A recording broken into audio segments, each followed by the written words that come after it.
September 3rd, 2026, Tesla's Cybercab officially launches. Invites are now going out to the official launch event held in Austin, Texas. As the official Tesla Robotaxi account recently posted, the golden future is upon us. The launch of Tesla's Cybercab will be a defining moment for the company. Prior to now, with the network having launched just over 1 year ago, first in Austin, Texas, and now in a handful of US cities at fairly small scale.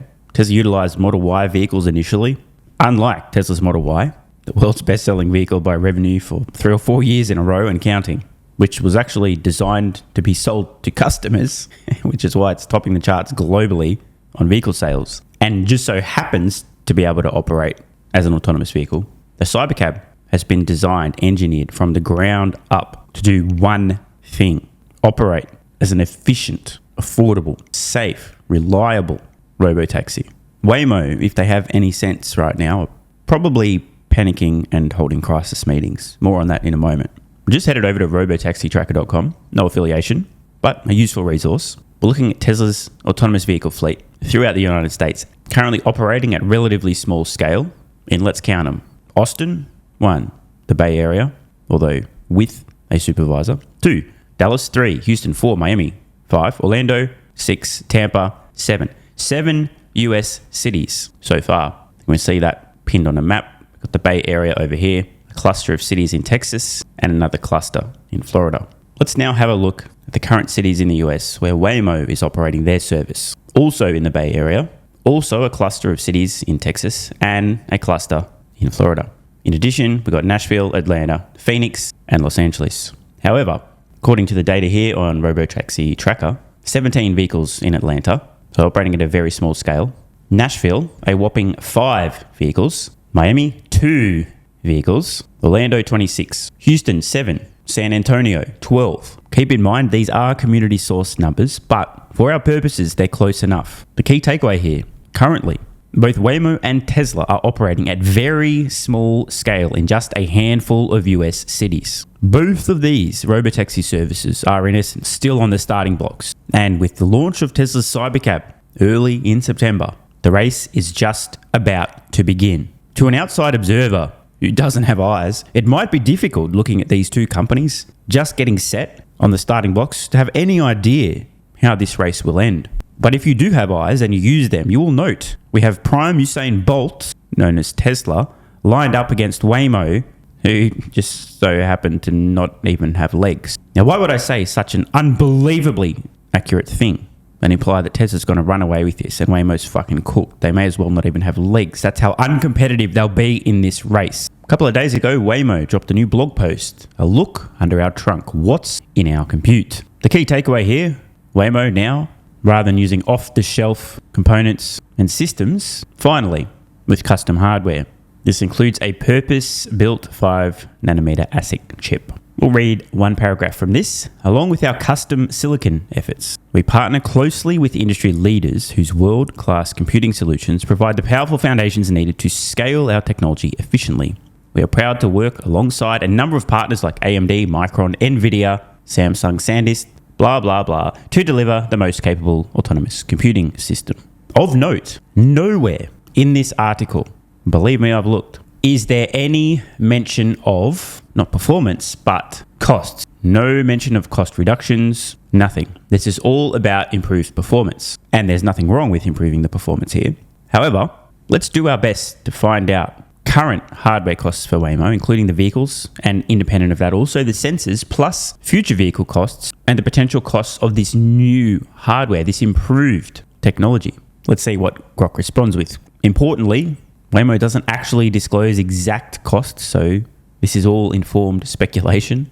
Industry estimates put a fully equipped Waymo vehicle today in the $100,000 to $200,000 price point. That depends on the generation, of course. Their legacy 5th gen vehicle using the Jaguar I-Pace, which is the majority of the operating fleet, an estimated $150,000 to $200,000 per vehicles, including the vehicle itself, $50,000 to $75,000, then give or take $100,000 on the sensors. That's obviously not scalable or sustainable, is it?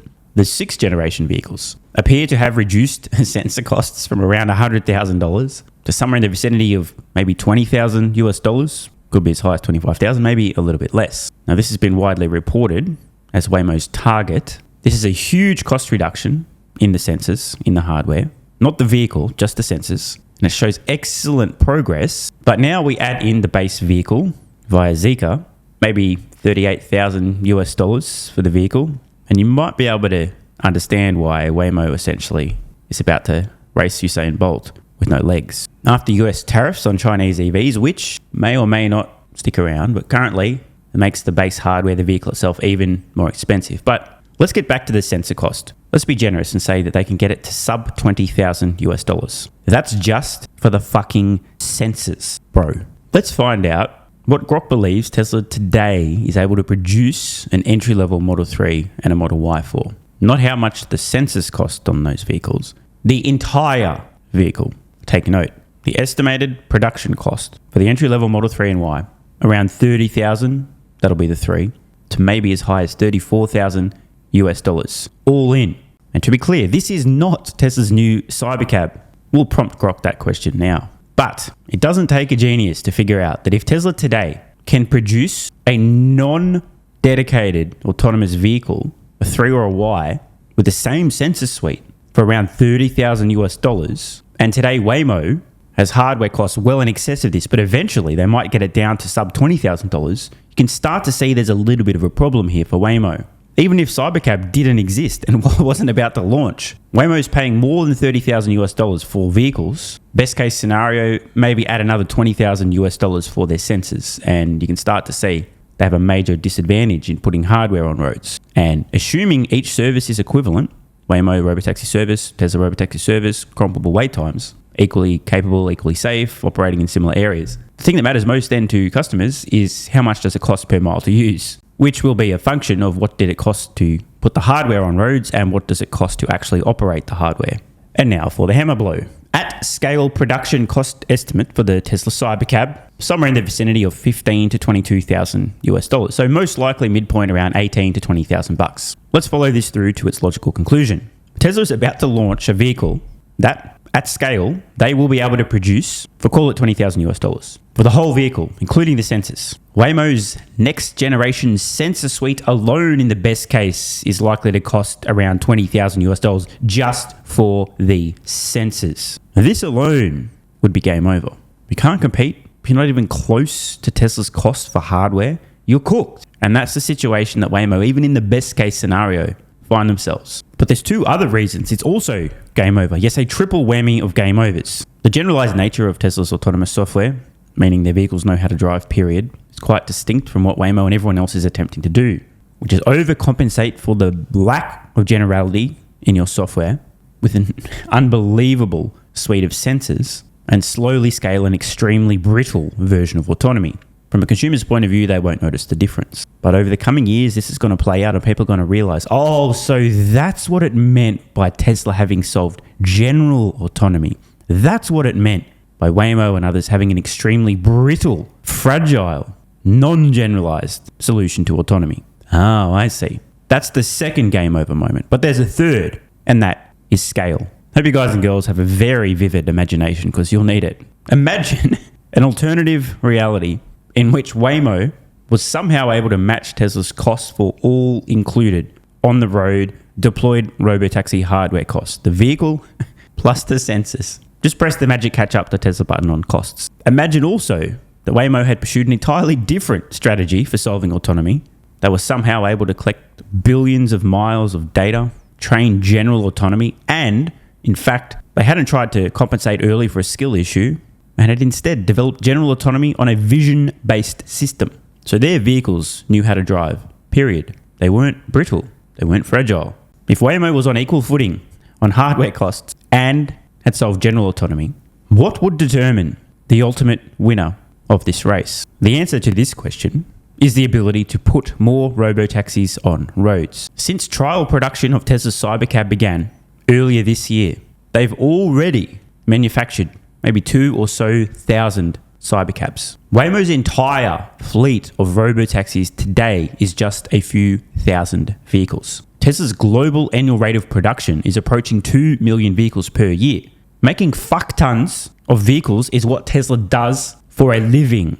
And never mind the fact that Cybercab, using the new unboxed manufacturing system, is specifically not just designed to be a dedicated robotaxi with much lower total hardware costs, but it's also literally designed to be able to be manufactured at a much faster pace than a conventional vehicle.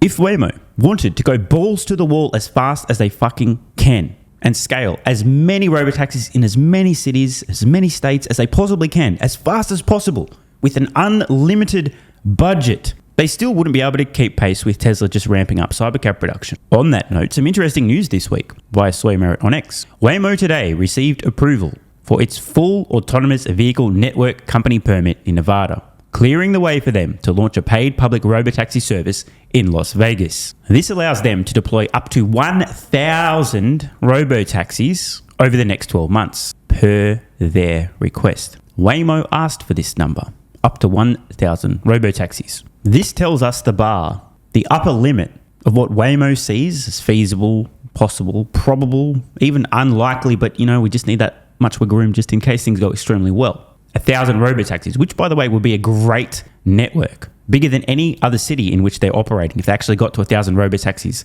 in Las Vegas. But this is only part one of the story. Same day, same state, same city, same technology, robotaxis, this time Tesla. Tesla has just officially received approval for its full autonomous vehicle network company permit in Nevada, clearing the way for Tesla to launch a paid public robotaxi service in Las Vegas. This officially allows Tesla to deploy up to 5,000 robotaxis over the next 12 months. I'm not very good at math, but I think 5,000 is a larger number than 1,000, which Waymo asked permission for, which might give you a little bit of an insight into the difference in ambition between these two companies as it relates to scale over the next 12 months. But wait, there's more. The permit approval covers all of Clark County, which includes, but it's not limited to, Las Vegas. But this approval actually allows Tesla to operate across the entire state of Nevada. And check this out. According to the commission, as long as Tesla notifies the commission of when they want to expand their geofence, they can essentially do this anywhere in the state of Nevada. They don't need to re-seek permission. So Tesla now has permission over the next 12 months to deploy up to 5,000 robotaxis throughout the entire state of Nevada on favorable terms. If they want to launch in a new city, all they need do is provide notification of when they want to expand. More via Sawyer Merit on X. Tesla representatives were at the meeting today and they said that they won't deploy all 5,000 robotaxis at once, but that this permit approval gives them the flexibility to deploy more vehicles over time. Now again, I remind you, Waymo asked for permission to deploy up to 1,000 robotaxis. Same meeting, different ambition. So the bottom line, Tesla now has approval to deploy up to 5,000 fully autonomous vehicles in Nevada over the next 12 months. This doesn't mean this is their upper limit goal, but that's how much wiggle room they've asked for. If Waymo were to somehow miraculously begin pumping out fully autonomous robotaxis at a comparable pace to Tesla's Cybercab, if they began to approach their limit of 1,000, they would have to go back and ask for permission for more. It seems extremely unlikely Waymo sees more than 1,000 robotaxis being deployed in Nevada over the next 12 months, or they would have just asked permission for more, much like Tesla. There was no reason preventing Waymo from asking for permission for up to 5,000 robotaxis, but they self-limited at 1,000. With Tesla's Cybercab launching on the 3rd of September, less than 2 weeks from now, with a foothold in more than half a dozen US cities and counting, and now permission essentially throughout the entire state of Nevada, the race is officially about to begin. And while some investors are crying about Tesla wiggling their feet on the starting blocks, oh my God, Tesla, hurry up, move faster, failing to realize the race hasn't even started, others, paying closer attention, can already see who's going to be crossing the finish line first and how the entire race is going to play out over the coming years. The thing that I find most fascinating about this setup, despite what I see as clear and obvious, Usain Bolt in his prime versus a bloke that doesn't even have legs. Oh geez, I don't know how that's going to play out. There are many folks out there who don't see this outcome as obvious. In fact, I've seen a number of people propose that the guy who has no legs is going to magically grow legs before the race starts and somehow be competitive against prime Usain Bolt. I've yet to hear a coherent argument as to how Waymo will remain competitive with Tesla without pressing multiple magic buttons. But that is the argument that is being floated by many supposedly intelligent people who are under the impression that Many companies will simultaneously solve general autonomy, have comparable hardware costs, comparable scale, and therefore everyone's going to get a nice, even little share of this opportunity. The problem is that every time I challenge one of these people to lay out a coherent argument that addresses these three pillars, hardware cost, general autonomy versus brittle non-general autonomy, and ability to produce vehicles at scale rapidly, no one is able to provide even 1/4 of a single fraction of a potential coherent explanation for how this would play out.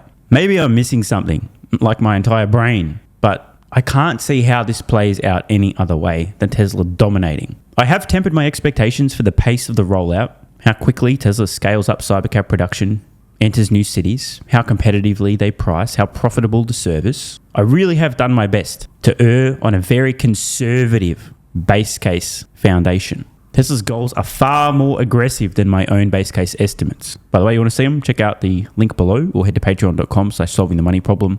My new 20-year Tesla valuation model maps out the entire Robotaxi rollout over the next 20 years. How many Cybercabs are produced? How many are retained by Tesla versus sold to commercial fleet operators? What are they charging per mile for every year? What's their profit per mile? What's their share of customer-owned vehicles per mile? What's their hardware cost? Their operational cost per mile? It's all in there. And even with extremely conservative estimates, not even close to where Tesla expects to be, this is still a phenomenal business that very quickly overtakes the scale of Waymo and then leaves them in the dust. Tesla Autonomy is Reusable Rockets Part 2. Thanks for watching. If you appreciate the content and want to support the channel, check out the links below where you can get early access to daily videos, unlock hundreds of exclusive pieces of content, and plenty more. AG1 has been part of my daily health protocol for almost half a decade. It's packed full of vitamins and minerals and helps me fill in nutritional gaps while supporting energy, digestion, and immune function. It also has prebiotics and probiotics to promote gut health. I take my health very seriously, and so should you. Try AG1 today by visiting drinkag1.com/SMR or click the link in the pinned comment and enjoy a free welcome kit with vitamin D3 plus K2 and AG1 travel packs. That's drinkag1.com/SMR.